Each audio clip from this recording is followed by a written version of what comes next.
Hello बच्चों, एक बार फिर से आप सभी का स्वागत है पाठमाला के ऑनलाइन प्लेटफॉर्म पर। तो अभी तक हमने इस अध्याय के 2 भाग पढ़ लिए हैं। ठीक है, इस अध्याय का नाम आपको मालूम ही है, बोलने वाली मांद। पहले भाग में हमने अध्याय को अच्छे से समझा था, दूसरे भाग में हमने इसके प्रश्नोत्तर किए थे। अब तीसरे भाग है, इसमें हम भाषा की बात देखने वाले हैं और उसको समझने वाला है। भाषा की बात यानी कि व्याकरण। ठीक है, आज हम इस भाग में उसको अच्छे से समझने वाले हैं। तो शुरू करते हैं फिर अपनी क्लास को और उसको अच्छे से समझते हैं। तो बच्चों, शुरू करते हैं अपने व्याकरण को और उसका पहला क्वेश्चन देखते हैं, यानी कि प्रश्न।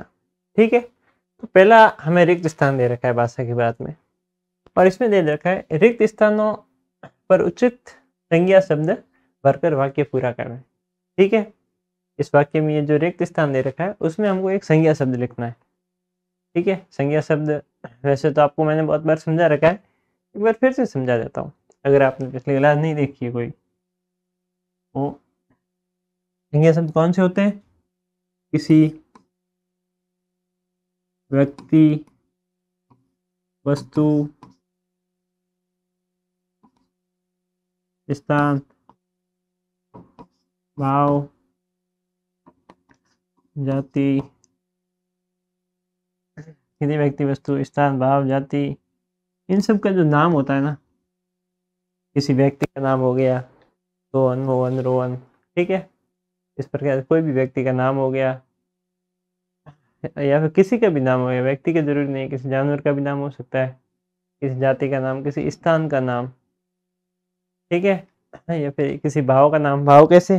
जैसे सुख, दुख। ठीक है, और किसी वस्तु का नाम भी हो सकता है। इन सब के जो नाम है उन्हें संज्ञा शब्द कहते हैं। बड़ा आसान सा है ये तो। ठीक है, तो संज्ञा शब्द का उपयोग करके हमें ये रिक्त स्थान की पूर्ति करनी है।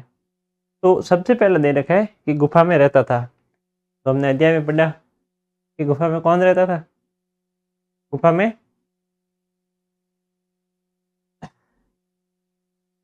खर नखर। ये गलत है। खर नखर की जगह कौन रहता था? गुफा में सियार रहता था। सियार का क्या नाम था?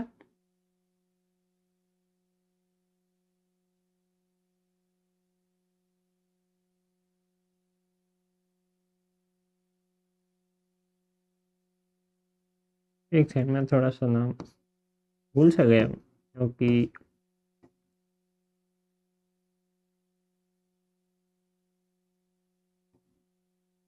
यही नाम था सियार का। ठीक है, तो दूधीपुत जो था वो सियार गुफा में रहता था। अगला है, सियार को खाने के लिए गुफा में छिपकर बैठा था। कौन? सियार को खाने के लिए शेर। शेर जो था वो गुफा में छिपकर बैठा था। और शेर का क्या नाम था? शेर का नाम था खर नखर। ठीक है, खर नखर जो था वो सियार को खाने के लिए गुफा में चिपके बैठा था। अब अगला प्रश्न देखते हैं। अगला है, नीचे दिए गए वाक्य में संज्ञा शब्द के स्थान पर सर्वनाम का प्रयोग करना है। ठीक है, और ये सब सबको मालूम ही है, जो संज्ञा शब्द के स्थान पर जो शब्द प्रयुक्त होते हैं उन्हें सर्वनाम शब्द कहते हैं। ठीक है, संज्ञा शब्द मैंने आपको पिछले वर्षन में बताया। सर्वनाम शब्द कौन से होते हैं? सर्वनाम शब्द जो संज्ञा शब्द के स्थान पर प्रयुक्त होते हैं। ठीक है, किस प्रकार से? जैसे मैं आपको एक लिख के दे दूं उदाहरण के तौर पर कि चलो हमें एक उदाहरण दे ही रखा है, लिखने की जरूरत नहीं है। पहला दे रखा है ये संज्ञा शब्द है। अब शेर को विश्वास हो गया। ठीक है, अब शेर को विश्वास हो गया। इसमें जो ये शेर है ना, ये क्या है? संज्ञा शब्द है। ठीक है, और शेर की जगह इसमें ये लिख दिया है कि उसको विश्वास हो गया। दोनों का मतलब तो एक ही है। उसमें शेर लिखा है संज्ञा शब्द, और इसमें शेर की जगह लिख दिया है उसको। ये शेर क्या है? संज्ञा शब्द है, और संज्ञा शब्द की जगह उसको लिख दिया, तो संज्ञा शब्द के स्थान पर जो प्रयुक्त होता है वो सर्वनाम शब्द होता है।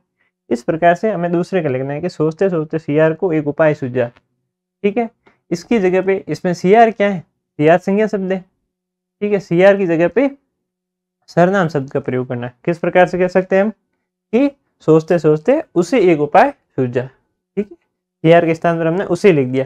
बात तो वही है, अगर किसी को समझाने वाले में हो तो ठीक है, समझने वाले में हो तो बात तो एक ही है दोनों की। लेकिन इसमें सियार लिखा है और सियार की जगह उसमें क्या लिखा है? सर्वनाम शब्द ने उसे।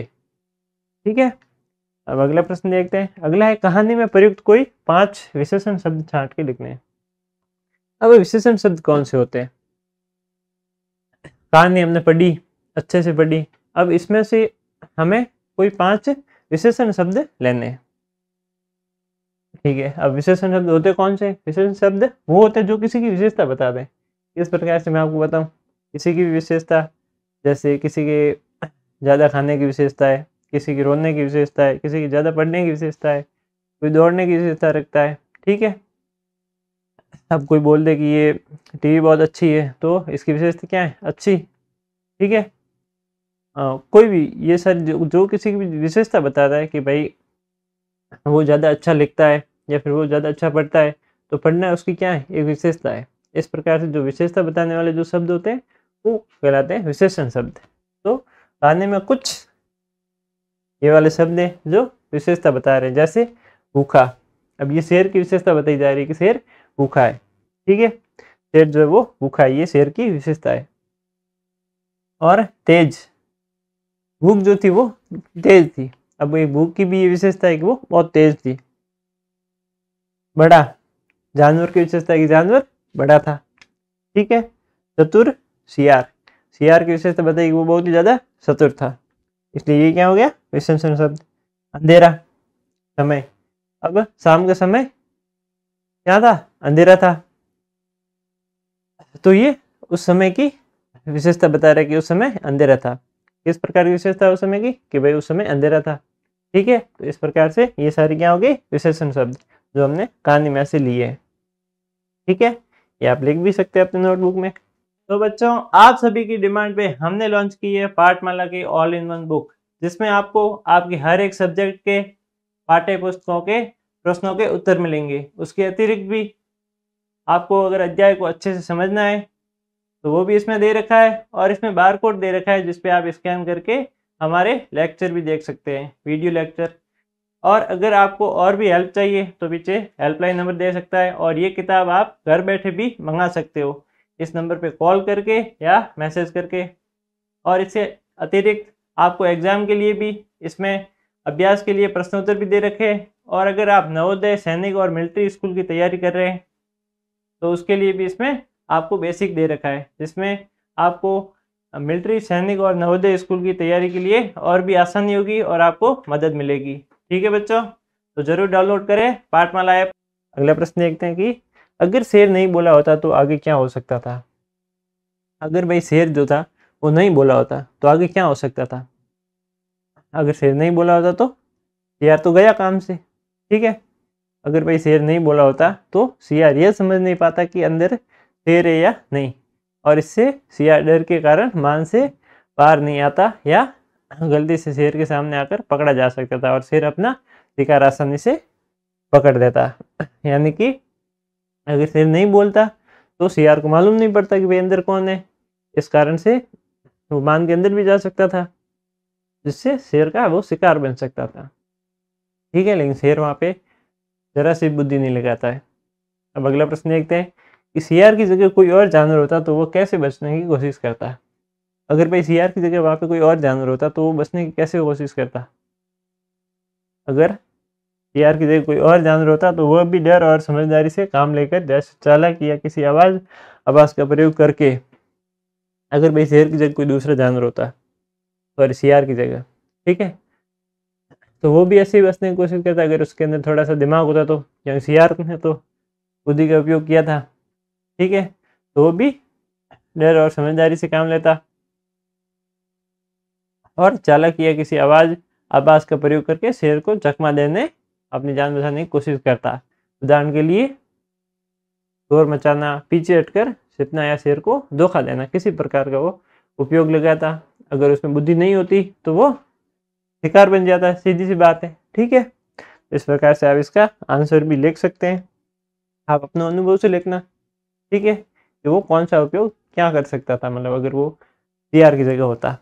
तीसरा प्रश्न है, यदि गुफा को बोलने की जादुई शक्ति मिली होती तो कहानी का अंत कैसा होता? यदि भाई जो गुफा है उसको बोलने की जादुई शक्ति मिली होती, अगर ऐसा होता कि भाई गुफा सच में बोल सकती है, ठीक है, गुफा जो है वो सच में बोल सकती है, तो कहानी का अंत कैसा होता है, यानी कि कहानी कैसी होती। सीधी सी बात है, यदि गुफा बोलने की जादुई शक्ति मिलती तो गुफा खुद शेर की परीक्षा ले सकती और शेर की मदद कर सकती थी। अगर भाई गुफा को बोलने की शक्ति मिली होती तो गुफा खुद बोलने की शक्ति रखती और शेर की परीक्षा ले सकती थी, और जो शेर था उसकी मदद कर सकती थी, भाई वो शेर का शिकार न बने, और शेर को धोखा देकर शेर को बचा देती। और कहानी का अंत इस तरह होता कि शेर किसी बिना किसी डर के सुरक्षित रहता और शेर अपना शिकार नहीं पाता।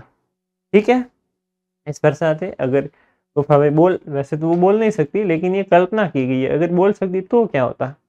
बोल सकती, सीधी सी बात है, वो शेर की मदद करती, अगर वो चाहे तो, वो चाहे तो शेर की मदद कर सकती, मतलब वो उसके चाहने पे डिपेंड है। ठीक है, अब आगे देखते हैं। यदि अंत में शेर गुफा की आवाज़ में नहीं बोलता तो कहानी का अंत कैसा होता, कल्पना करके एक नया अंत लिखें। यदि भाई लास्ट में हमने देखा कि शेर जो था उसने सोचा गुफा नहीं बोल रही है मेरे डर के कारण, तो मैं इसकी जगह बोल लेता हूँ।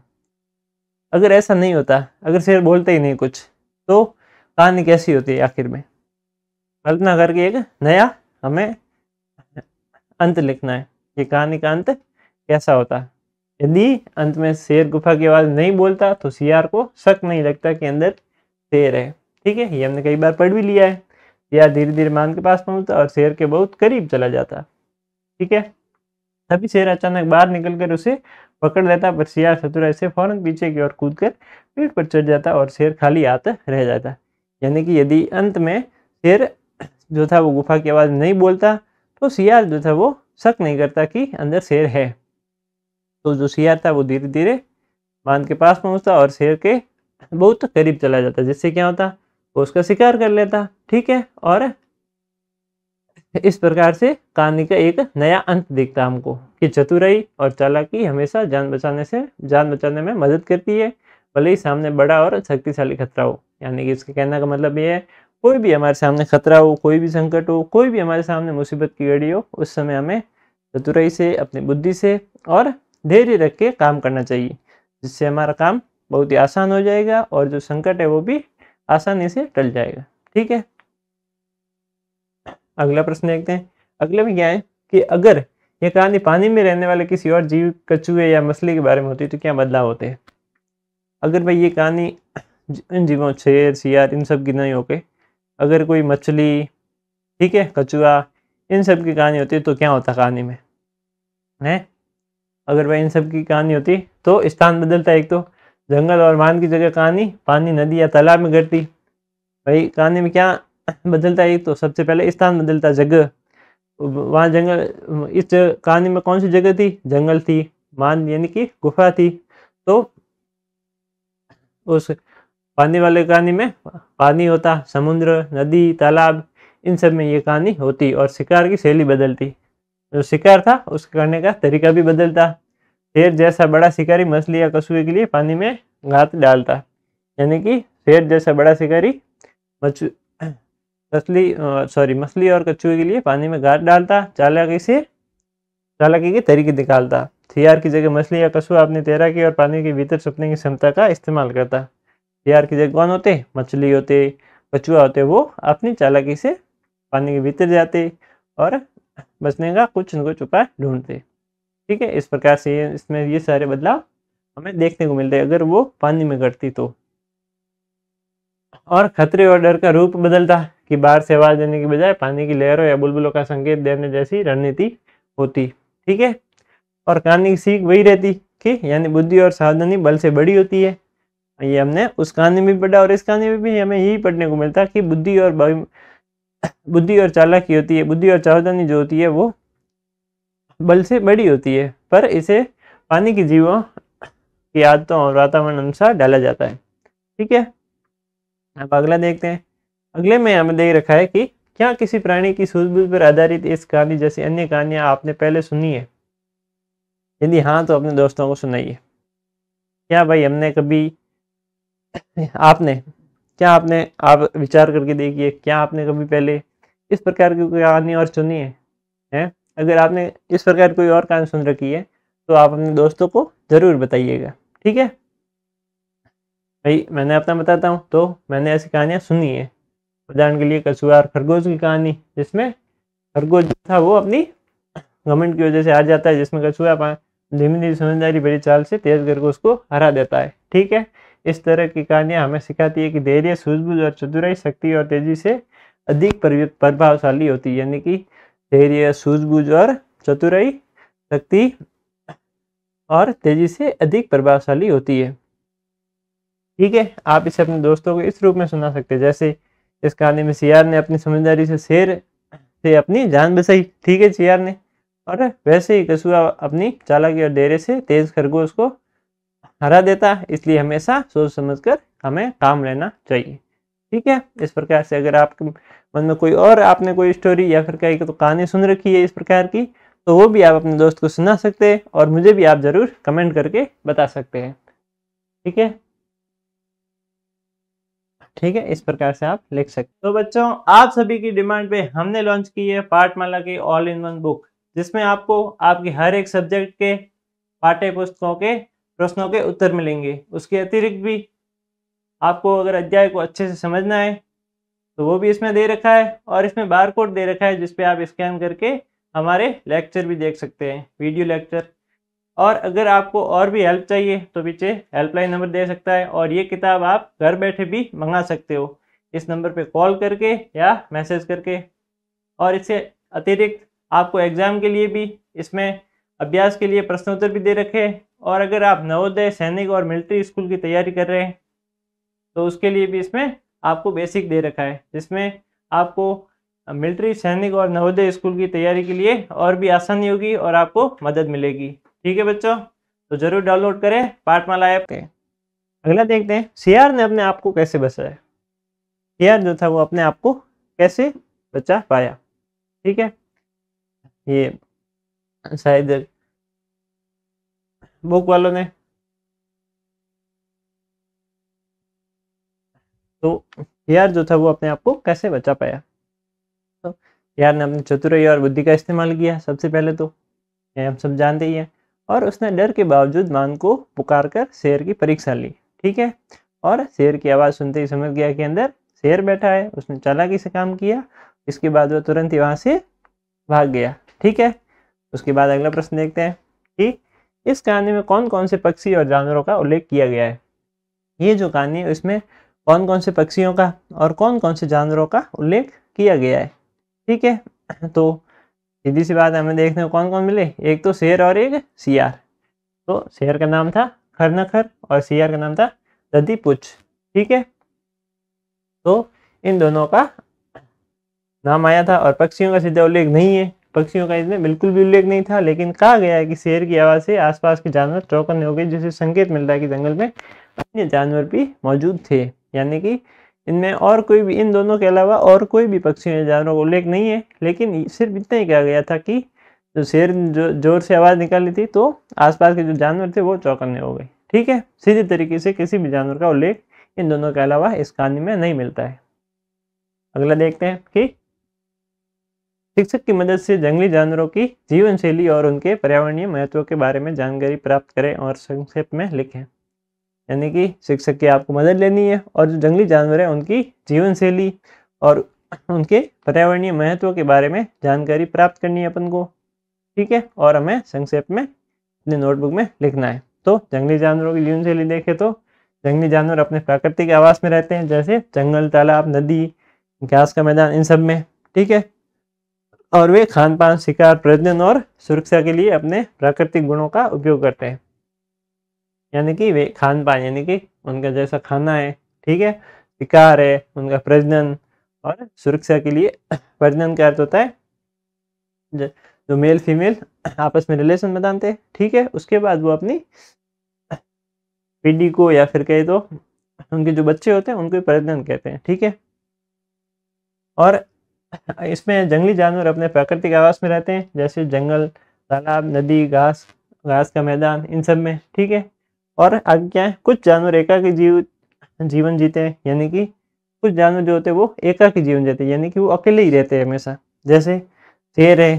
ठीक है, जबकि कुछ झुंड में रहते हैं, जैसे हिरण, शेर है, चीता है, ये सब क्या है, ये कुछ कुछ जानवर जो होते हैं वो अकेले रहते हैं, जबकि कुछ झुंड में रहते हैं, जैसे हिरण हो गया।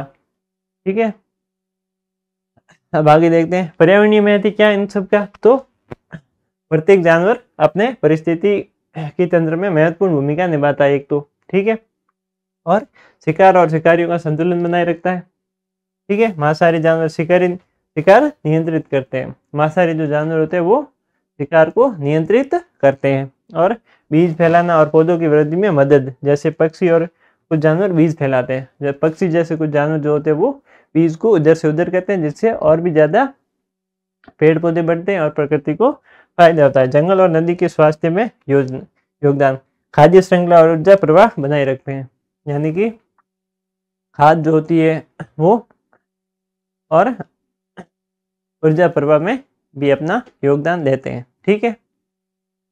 अगला क्या है कि धैर्य और बुद्धिमानी से हर समस्या का हल संभव है। इस संदेश को उजागर करने वाला एक पोस्टर बनाइए कि भाई अगर हम धैर्य रख के काम करेंगे, बुद्धिमानी से काम करेंगे तो हर समस्या का हल संभव है। इस संदेश को हमें उजागर करने वाला एक पोस्टर बनाना है। तो कैसा हो सकता है, इस प्रकार से वो पोस्टर हो सकता है कि धैर्य और बुद्धिमानी हर समस्या का हल संभव है। लेकिन केंद्र बाईं ओर एक शेर दिखाई जो गुफा के बाहर बैठा है, ठीक है, हम देख पा रहे हैं गुफा के बाहर एक शेर बैठा है। और उसके बाद क्या लिखा है कि दाईं ओर सियार दिखाई दे जो शत्रु जो पेड़ पर चढ़कर सुरक्षित है, ठीक है। वो पेड़ पर, शेर तो पेड़ पर आसानी से चढ़ नहीं सकता, इसलिए वो पेड़ पर चढ़ गया और सुरक्षित है। इसमें गुफा का दृश्य है जिससे हल्की रोशनी और डर का माहौल दिखा रहा है, ठीक है। इसमें क्या बता रखा है कि जो सियार है वो शत्रु से पेड़ के ऊपर चढ़ गया है, ठीक है, और शेर इतनी आसानी से पेड़ पे नहीं चढ़ सकता, इसलिए वो सुरक्षित है पेड़ के ऊपर, ठीक है। इस प्रकार से आप ये पोस्टर बना सकते हैं। आप अपने हिसाब से, अपने अनुभव से कोई बना सकते हैं, मैंने अपने हिसाब से बनाया है, आप कोई दूसरा भी बना सकते हैं जिसमें धैर्य और बुद्धिमानी का पार्ट दिखाई दे, ठीक है। अब अगला देखते हैं कि पोस्टर पर संदेश, चतुराई और धैर्य से ही कठिनाई पर विजय पाई जाती है, भय के बजाय समझदारी अपनानी चाहिए। इस पोस्टर से क्या संदेश मिलता है अपन को, चतुराई और धैर्य से जब हम काम लेते हैं तो हर कठिनाई पर विजय पा सकते हैं और भय के बजाय समझदारी अपनानी चाहिए।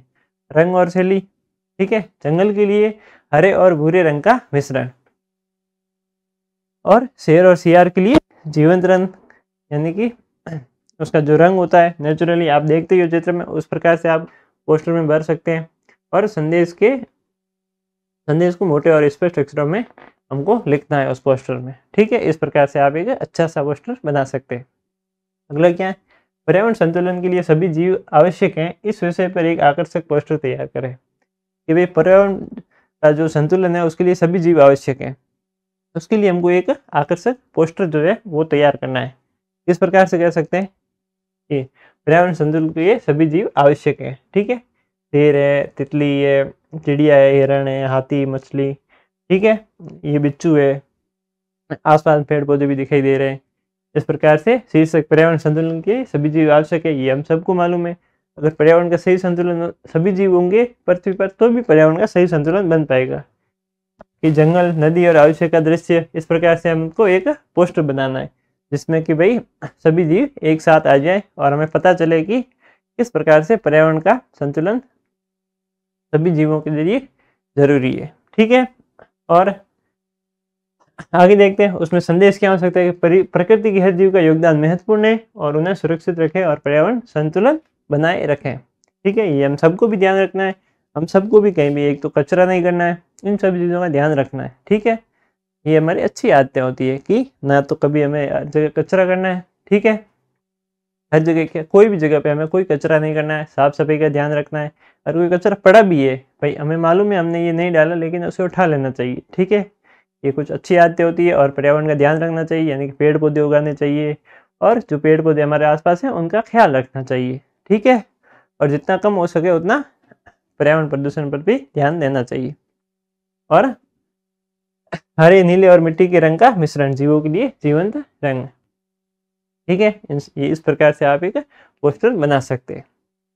अब अगला प्रश्न देखते हैं कि शेर और सियार के संवाद पर आधारित हास्य पोस्टर बनाइए जिसमें उसका वार्तालाप मजेदार ढंग से प्रस्तुत किया गया हो।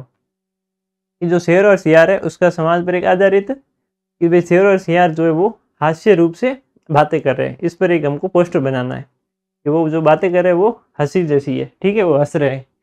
इस प्रकार से आप एक पोस्टर बना सकते हैं जिसमें ऐसा लग रहा है कि वो हंस रहे हैं। शेर और सियार मज़ेदार बातचीत, ठीक है, वो आपस में बातचीत कर रहे हैं। शीर्षक क्या है कि शेर और सियार की मज़ेदार बातचीत, जिससे दोनों हंस रहे हैं। बाईं ओर शेर है जो गुफा के बाहर बैठा है, ठीक है, गंभीर और ताकतवर दिख रहा है। आगे दाईं ओर सियार पेड़ पर चढ़ा हुआ है और हंसते हुए चालाकी दिखाते हुए बीच में गुफा का दृश्य दिख। इस प्रकार से आप एक पोस्टर बना सकते हैं, ठीक है। और सियार, अरे मान आज तुम चुप क्यों है, डर गई क्या? सियार हंसी हंसी से बोल रहा है कि अरे मान, यानी गुफा को बोल रहा है भाई तू चुप क्यों है आज, डर गई क्या? आगे शेर गुफा की आवाज़ में, मैं नहीं डरता, बस तेरी आवाज़ सुन रहा था, ठीक है।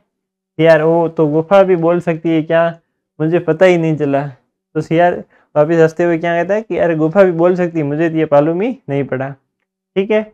और इसमें ये सारे आप रंग भर सकते हैं, जैसे कि हंसी और हल्के फुल्के कार्टून जैसे पात्र, ठीक है। संदेश, चतुराई और ह्यूमर कभी कभी सबसे ताकत होते हैं, ठीक है। ये हम पढ़ते ही आए कि चतुराई और बुद्धि से काम लेना चाहिए। अब आगे देखते हैं। आगे दे रखा है अपन को, क्या आप कभी किसी मुसीबत में फंसे हैं जहां आपको चतुराई से बाहर निकलना पड़ा हो, अपने अनुभव से साझा करें। क्या भाई हम भी कभी कोई मुसीबत में फंसे हैं ऐसे, जिसमें हमने चतुराई से काम लिया हो और वहां से हमें आसानी से निकल पाए हो। आपको अपने हिसाब से बनाना है भाई, आप कभी कोई मुसीबत में फंस गए हो और आपने कितनी चतुराई से काम लिया, ये मुझे भी मालूम पड़ेगा भाई आप कितने चतुर हो, ठीक है, आप कितनी बुद्धि से काम लेते हो। आप मुझे कमेंट करके ज़रूर बता सकते हैं। मैं अगर मेरा बताऊं तो मैं एक बार स्कूल जाने में मुश्किल में फंस गया था, मतलब ऐसा आप लिख सकते हैं। ये हालांकि मेरा नहीं है, मेरी कोई मुसीबत मुझे अभी मतलब याद नहीं आ रही जिससे मतलब बाहर निकलना पड़े ऐसे वैसे, ठीक है। फिर मैंने घबराने के बजाय पास में खड़े एक परिचित दुकानदार से माँ से मदद मांगी और उन्हें स्थिति बताई। उन्होंने मुझे अपने मोबाइल से घर पर फ़ोन किया, जिससे पापा मुझे लेने आ गए। उस दिन मैंने सीखा कि घबराने के बजाय समझदारी और विनम्रता से काम लेना चाहिए, यही असली चतुराई है, ठीक है। इस प्रकार से आप अभी अपनी मुसीबत साझा कर सकते हो और अपनी नोटबुक में भी लिख सकते हो, ठीक है। इसी के साथ ये अध्याय हमारा यहीं समाप्त होता है। हमने इसको अच्छे से समझ लिया है। तब मिलते हैं अपने अगले अध्याय में, तब तक के लिए धन्यवाद।